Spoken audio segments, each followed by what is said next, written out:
Good afternoon to everybody. My name is Jagdevappa, Assistant Professor of Psychology, Government First Grade College, Tiptur, Tumkur District, Karnataka.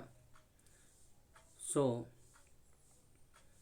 we are discussing about the educational psychology, which is Tumkur University curriculum. In Unit 4th, the factors influencing on learning. The factors influencing on learning, first one is motivation. So, motivation is its objective and to understand the meaning and types of motivation. So, motivation, what is motivation? Where this word came from, meaning and definition of this motivation. The word motivation is derived from the Latin term mover, which means to move. Motivation can be defined as stimulating, inspiring, and including the employees to perform to their best capacity. Motivation is the word derived from the word motive, which means needs, desires, wants, or drives within the individual. It is the process of stimulating people to actions to accomplish the goals. In the work goal context, the psychological factors stimulating the people's behavior can be desire for many success. So, motivation is the process that initiative, guides, and maintains goal-oriented behavior in everyday usage. The term motivation is frequently used to describe why a person does something. It is the driving force behind human actions. So, this is the motivation, meaning of motivation, definition of motivation. So, and the types of motivation. So, there are so many types of motivation, but here importantly, mainly two types are there. One is intrinsic motives, another one is extrinsic motives. So, what is intrinsic motives? Intrinsic motives is the act of doing something without any obvious external rewards. You do it because it is enjoyable and interesting rather than because of an outside incentives or pressures to do it as a reward or a deadline. So, what is extrinsic motives? So, extrinsic motives is reward driven behavior.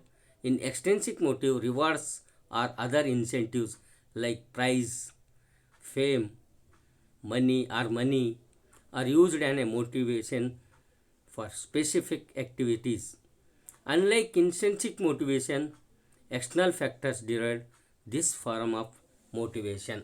So, these are the extrinsic motives. These are the extrinsic motives. In Kannada, which is called motivation means in Kannada ಅಭಿಪ್ರೇರಣೆ. So ಅಭಿಪ್ರೇರಣೆ ಅಂತಕ್ಕಂಥದ್ದು ಅಭಿಪ್ರೇರಣೆ ಅನ್ನುವ ಒಂದು motivation ಅಂತಕ್ಕಂಥ ಒಂದು English ಪದದಿಂದ ಬಂದಿದೆ. ಮೋಟಿವೇಶನನ್ನು ಇಂಗ್ಲೀಷ್ ಪದವು ಲ್ಯಾಟಿನ್ ಭಾಷೆಯ ಮೂವರ್ ಭಾಷೆಯಿಂದ ಬಂದಿದೆ. ಮೂವ್ ಅಂತಂದರೆ ಇಲ್ಲಿ ಮೋಟಿವೇಶನ್ ಅನ್ನೋದು ಮೂವ್ ಎಂಬ ಪದ ಎಂಬುದರಿಂದ ಬಂದಿದ್ದು. ಮೂವ್ ಅಂದರೆ ಚಲಿಸುವ ಕಡೆಗೆ ಎಂಬ ಪದದ ಅರ್ಥ ಕೊಡುತ್ತದೆ. ಅಂದರೆ ಚಲನೆಯನ್ನುಂಟು ಮಾಡಲು ಜೀವಿಯನ್ನು ಎಚ್ಚರಿಸುವುದು. ಸೊ ಅಂದರೆ ಇಲ್ಲಿ ಒಂದು ನಿರ್ದಿಷ್ಟ ಸನ್ನಿವೇಶದಲ್ಲಿ ನಿರ್ದಿಷ್ಟ ಗುರಿಯನ್ನು ಆಯ್ದು ಅದನ್ನು ಸಾಧಿಸಲು ಕಾರ್ಯೋನ್ಮುಖನಾಗುವಂತೆ ಮಾಡುವ ಜೀವಿಯ ಆಂತರಿಕ ಸ್ಥಿತಿ ಅಥವಾ ಬಾಹ್ಯ ಸ್ಥಿತಿಯೇ ಒಂದು ಅಭಿಪ್ರೇರಣೆ ಅಂತ ಕರಿತೀವಿ. ಅಂದರೆ ಒಂದು ಗುರಿಯ ಕಡೆಗೆ, ಒಂದು ದಿಕ್ಕಿನ ಕಡೆಗೆ, ಒಂದು ನಿರ್ದಿಷ್ಟವಾದಂಥ ಗುರಿ ಇರುತ್ತೆ, ಒಂದು ನಿರ್ದಿಷ್ಟವಾದಂಥ ದಿಕ್ಕಿರುತ್ತೆ.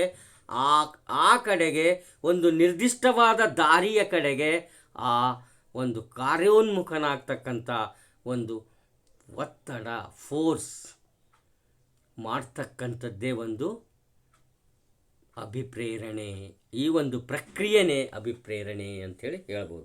ಸೊ ಇದರಲ್ಲಿ ಎರಡು ಪ್ರಕಾರಗಳನ್ನು ಕಾಣ್ತೀವಿ. ಬಹಳಷ್ಟು ಪ್ರಕಾರಗಳಿದ್ದಾವೆ, ಹಲವಾರು ವಿಧಗಳಿದ್ದಾವೆ, ಆದರೆ ಮುಖ್ಯವಾಗಿರುವುದು ಎರಡು. ಒಂದು ಇಂಟ್ರೆನ್ಸಿಕ್, ಇನ್ನೊಂದು ಎಕ್ಸ್ಟ್ರೆನ್ಸಿಕ್. ಇಂಟ್ರೆನ್ಸಿಕ್ ಅಂದರೆ ಆಂತರಿಕ ಅಭಿಪ್ರೇರಣೆ, ಎಕ್ಸ್ಟ್ರೆನ್ಸಿಕ್ ಅಂದರೆ ಬಾಹ್ಯ ಅಭಿಪ್ರೇರಣೆ. ಸೊ ಇಂಟ್ರೆನ್ಸಿಕ್ ಅಭಿಪ್ರೇರಣೆ ಅಂದರೆ ಏನು ಅಂದರೆ, ಅಭಿಪ್ರೇರಣೆಯ ಸನ್ನಿವೇಶದಲ್ಲಿ ಇರುವ ಪ್ರೋತ್ಸಾಹಕ ಪರಿಸ್ಥಿತಿಗಳನ್ನು ಗುರಿಯ ಸಾಧನೆಗೆ ಕಾರ್ಯಕೃತವಾಗಿ ಅಥವಾ ನೇರವಾಗಿ ಸಂಬಂಧ ಹೊಂದಿದರೆ ಅದು ಆಂತರಿಕ ಅಭಿಪ್ರೇರಣೆಯಾಗುತ್ತದೆ. ಅಂದರೆ ಪ್ರೋತ್ಸಾಹಕ ಪರಿಸ್ಥಿತಿ ಮತ್ತು ಗುರಿಯ ವ್ಯಾಪ್ತಿಗಳ ನಡುವೆ ನೇರ ಸಂಬಂಧ ಇದ್ದರೆ ಅದು ಆಂತರಿಕ ಅಂದರೆ ಉದಾಹರಣೆಯಾಗಿ ಇಲ್ಲಿ ನೋಡೋದಾದರೆ, ಆಸಕ್ತಿ, ಕುತೂಹಲ, ಅವಧಾನ ಆಂತರಿಕ ಅಂಶಗಳಿಂದ ಉಂಟಾಗಿದ್ದು ಸಾಮಾನ್ಯವಾಗಿ ಗುರಿ ಸಾಧನೆಯಾದರೂ ಅಸ್ತಿತ್ವದಲ್ಲಿರುತ್ತವೆ. ಅಂದರೆ ಈ ಅಸ್ತಿತ್ವದಲ್ಲಿ ವ್ಯಕ್ತಿಯ ಅಂತರದಿಂದ ಹೊರಹೊಮ್ಮುವ ಆಂತರಿಕ ಅಭಿಪ್ರೇರಣೆಗೆ ಜೈವಿಕ ಮತ್ತು ವ್ಯಕ್ತಿತ್ವ ನಿರ್ಧಾರಕಗಳು ಕಾರಣವಾಗುತ್ತವೆ.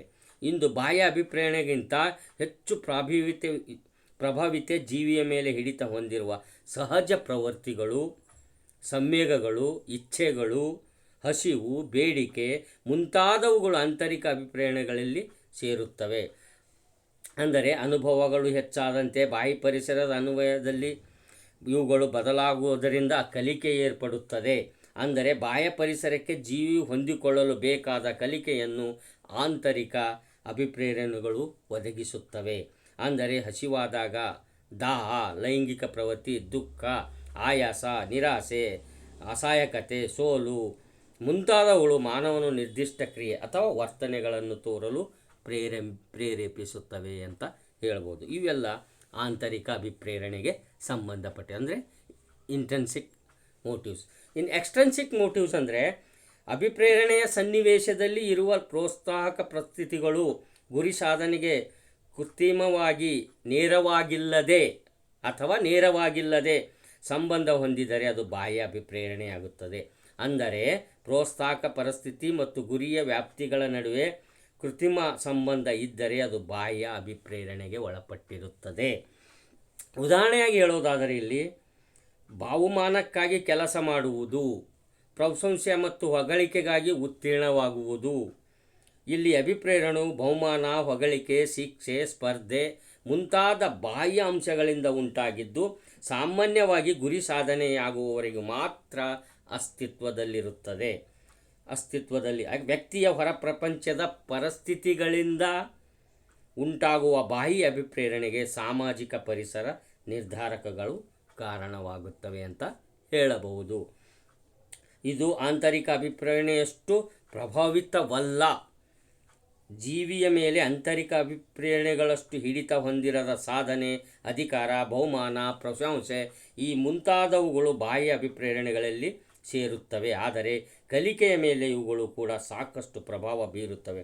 ಅಂದರೆ ಸಾಧನೆ, ಅಧಿಕಾರ, ಬಹುಮಾನ, ಪ್ರಶಂಸೆ, ಹೊಗಳಿಕೆ, ತೃಪ್ತಿ ಮುಂತಾದವುಗಳು ಮಾನವನು ನಿರ್ದಿಷ್ಟ ಕ್ರಿಯೆ ಅಥವಾ ವರ್ತನೆಗಳನ್ನು ತೋರಲು ಪ್ರಶಂಸಿಸುತ್ತವೆ ಅಂಥೇಳಿ ಹೇಳಬಹುದು. ಒಟ್ಟಾರೆ ಹೇಳಬೇಕಾದರೆ ದೈಹಿಕವಾಗಿರ್ತಕ್ಕಂಥ ಬೇಡಿಕೆಗಳು, ಅಗತ್ಯತೆಗಳು ಆಂತರಿಕವಾಗಿದ್ದರೆ ಆ ದೈಹಿಕ ಬೇಡಿಕೆಯಿಂದ ಮತ್ತೆ ಹೊರಗಡೆ ಸಮಾಜದ ಪರಿಸರದಿಂದ ಆ ಒತ್ತಡಕ್ಕೆ, ಅಲ್ಲಿನ ಒಂದು ವಾತಾವರಣಕ್ಕೆ ಹೊಂದಿಕೊಳ್ಳಲು ಬೇಕಾದಂಥ ಅಗತ್ಯತೆಗಳು ಬಾಹ್ಯ ಆಗ್ತವೆ. ಅಂದರೆ ಅಧಿಕಾರ ಆಗಿರ್ಬೋದು, ಇವೆಲ್ಲವೂ ಬಾಹ್ಯ, ಸ್ಥಾನಮಾನ ಆಗಿರ್ಬೋದು, ಇವೆಲ್ಲ ಬಾಹ್ಯ ಪ್ರೇರಣೆಗಳಾಗ್ತವೆ. ಹಣ, ಇವೆಲ್ಲವೂ ಬಾಹ್ಯ ಪ್ರೇರಣೆಗಳಾಗ್ತವೆ. ಒಟ್ಟಾರೆ ಹೇಳೋದಾದರೆ ಈ ಅಭಿಪ್ರೇರಣೆ ಅಂತಕ್ಕಂಥದ್ದು ಎರಡು ರೂಪದಲ್ಲಿ ನಾವು ನೋಡ್ತೀವಿ. ಇವತ್ತಿನ ಒಂದು ಈ ಅಧಿವೇಶನದ ಒಂದು ವಿಷಯ ಅರ್ಥ ಆಗಿದೆ, ಪರಿಕಲ್ಪನೆ ಅರ್ಥ ಆಗಿದೆ ಅಂದ್ಕೊತೀನಿ. ನನಗೆ ಗೊತ್ತಿರ್ತಕ್ಕಂಥ ಮಾಹಿತಿಯನ್ನು ತಮ್ಮೆದುರಿಗೆ ಇಟ್ಟಿದ್ದೀನಿ, ಮುಟ್ಟಿಸಿದ್ದೀನಿ. ನಾನು ಪ್ರಾಮಾಣಿಕವಾಗಿ ನನಗೆ ಗೊತ್ತಿರ್ತಕ್ಕಂಥ ಮಾಹಿತಿಯನ್ನು ನಿಮ್ಮ ಮುಂದೆ ಪ್ರದರ್ಶನ ಮಾಡಿದ್ದೀನಿ. ಇದು ನಿಮಗೆ ಅರ್ಥ ಆಗಿದೆ ಅಂದ್ಕೊಂಡು ಇಲ್ಲಿಗೆ ಈ ಒಂದು ಅಧಿವೇಶನವನ್ನು ಮುಗಿಸ್ತಾ ಇದ್ದೀನಿ. ಧನ್ಯವಾದ. Thank you.